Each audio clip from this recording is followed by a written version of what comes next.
Mary Queen of Scots was held prisoner on this island before she escaped dramatically into the night. Loch Leven Castle may seem peaceful now, but in 1567 it's what Mary would refer to as her tedious, suffocating prison. She was held here in the Tower House, and what followed would be one of the darkest periods of her life.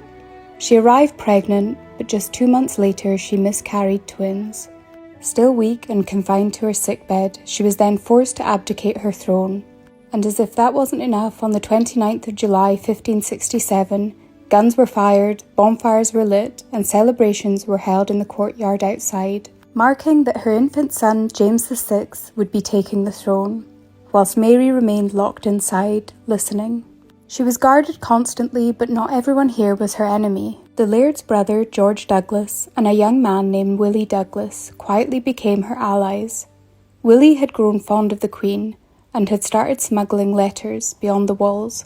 Then, on the evening of the 2nd of May 1568, everything changed. Keys were taken, doors unlocked, and Mary was disguised as a washerwoman and quietly slipped from the castle. Down to the water's edge, where a small boat waited in the dark. They rowed her across Loch Leven, and for a moment she was free. But it didn't last long. Defeated in battle, she fled to England just over 2 weeks later, seeking protection. Instead, she would spend the next 19 years of her life in captivity, before eventually being executed.